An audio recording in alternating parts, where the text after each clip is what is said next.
Esta información no la van a escuchar en Revista Semana, no la van a escuchar en Caracol, en RCN, en Noticias Blue, porque simplemente esas plataformas de propaganda sirven a los intereses de ricos empresarios y banqueros, no les sirven a los intereses del pueblo colombiano. La educación es el factor o el activo humano más importante de una sociedad. Un pueblo educado es un pueblo que se desarrolla económica y socialmente. Y es por eso que la educación es prioridad en el gobierno de Gustavo Petro.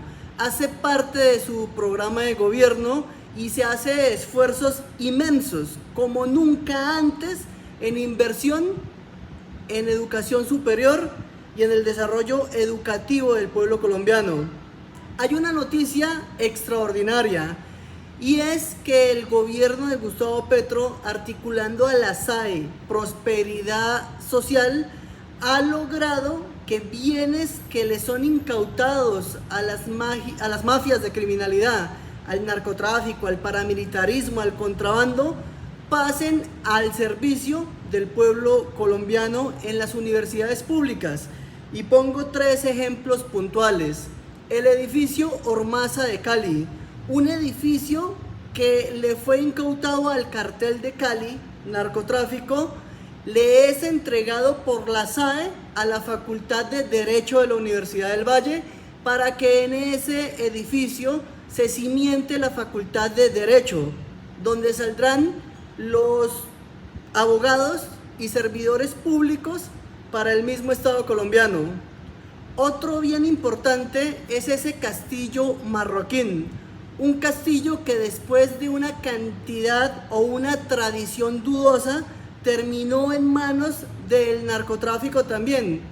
Y hoy Gustavo Petro hace la entrega del castillo, de la propiedad, a la Universidad Pedagógica de Bogotá.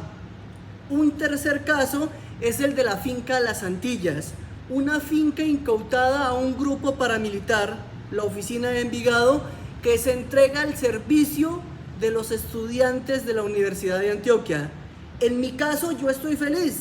Yo prefiero escuchar este tipo de noticias que escuchar que esos bienes les eran retornados a los narcotraficantes o para incrementar la fortuna de politiqueros corruptos, de senadores corruptos o de generales que mancillaban su honorabilidad y sus principios recibiéndolos en forma de corrupción.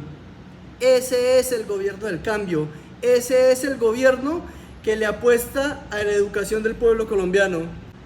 Gustavo Petro le presentó a la sociedad colombiana su plantilla de trabajo y es un mapa que todos los días lo consulta, donde se encuentran marcados con colores todos los proyectos de avance en educación que actualmente se desarrollan en el país.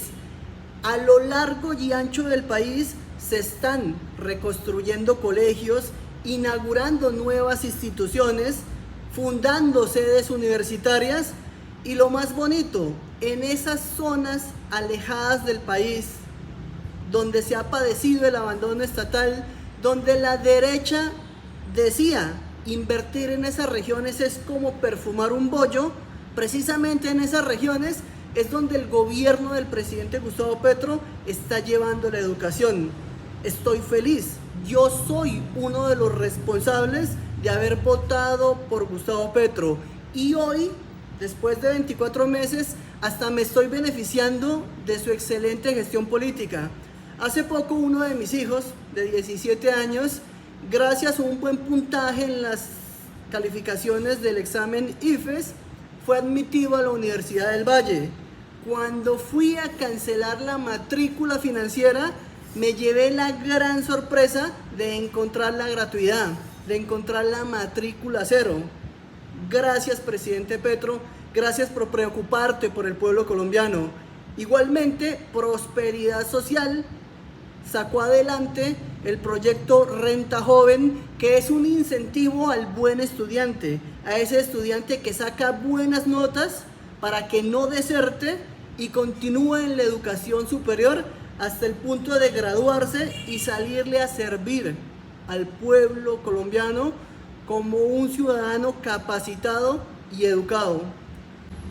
Y es que la educación es importante hasta para las fuerzas militares. Yo recuerdo en la campaña electoral de 2018 que Gustavo Petro mencionó que al militar había que educarlo y muchos militares ignorantes lo insultaron, le dijeron que respetara porque supuestamente fue una ofensa decirles que los militares se deben de educar. Hoy Gustavo Petro capacita a las tropas de las fuerzas militares en derechos humanos y en el respeto de la Constitución Nacional, una orden expresa de jamás levantar las armas en contra del propio pueblo colombiano. Y si caemos en cuenta y recordamos, el presidente de Haití fue asesinado por mercenarios colombianos, mercenarios que fueron educados mediante los preceptos del uribismo, unos asesinos que después del retiro no tenían una oportunidad diferente, o no oportunidad, sino una forma de buscarse la vida diferente a asesinar. Y es por eso que hoy miramos ese tipo de militares masacrando presidentes en Haití, en Ucrania, asesinando en una guerra que no es de su país. Realmente, Gustavo Petro, gracias. Gracias porque con la educación muchos militares encontrarán después de su retiro un lugar en la sociedad colombiana para engrandecer nuestro país y para servirle a nuestro pueblo. Presidente, gracias.